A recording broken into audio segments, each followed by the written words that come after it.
What's going on, MD? Dallas and I wanted to take a little bit of a different approach to this video in that we have basically compiled, I believe it's around 5 to 6 weeks of training clips focused on primarily just his back training, which was something that has been a focal point this off season, and how we're going about training.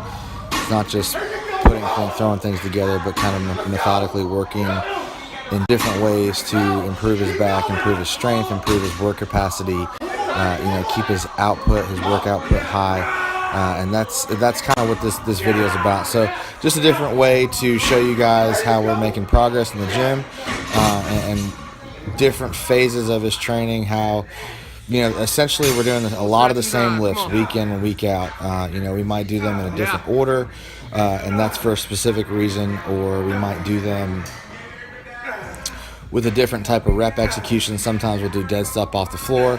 Sometimes we'll do pause, hanging pause and stretch.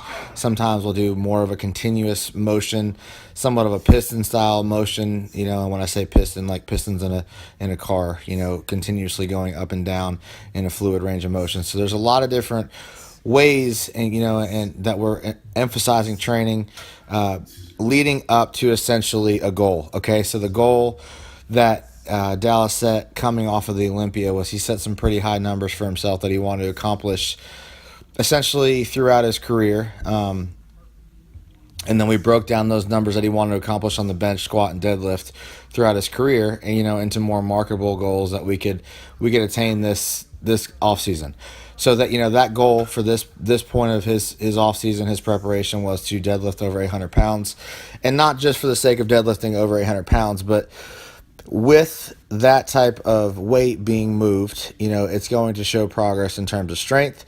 And I, for one, am a believer that pure strength, in terms of deadlift strength, is going to show in a physique much more than a max on a bench press is going to show, and much more than a max on a squat is going to show. There's something to be said about pulling heavy weight off the ground, that really builds big backs. If you look throughout history, I don't know any deadlifter with a really strong pull that doesn't correlate to a look, a denser look throughout his traps, rhomboids. So, this isn't, you might see this as somewhat of an ego lift. Dallas is an athlete. He's always been an athlete. So we like to put in strength goals within his progress as well. So that goal was to pull over 800 pounds. And this video is showing some of the training leading up to that pull. So sometimes we pull deadlifts at the beginning of the workout, and the reasoning for that is to have your strength be at its peak at that point. You're entering the workout fresh, starting your training fresh, and we pull when strength is at the highest. There's other points where we're purposely putting in deadlifts at the end of training, which is making you pull in a fatigue state.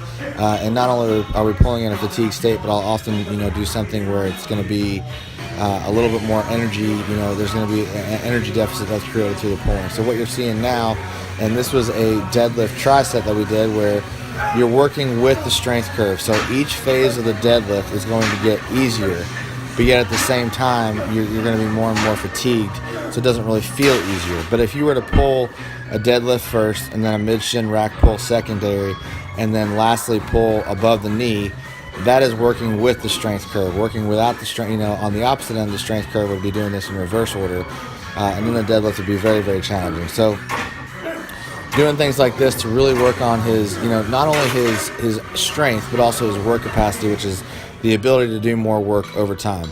It's important to me to keep his cardiovascular strength in play, and not let that fade as his weight increases. So, as we've gone on through the off season, we've kept an emphasis on, rest times in between sets, and making sure that we can maintain, peak output throughout training without having to take 5-minute rests or, longer than that, just to kind of recoup your air. So that's a lot of what's been going into training. A lot of basic movements that we're just emphasizing in different points of the training cycle to make the most out of them, and just continue to improve upon the strength that he has within the goal of improving his back. So hopefully you guys enjoy this, a little bit of a different take on how we've been approaching training, and this is kind of how we've done training throughout. So for each body part, similar type of focus, similar type of thought process leading up to the goals that he set throughout his off season.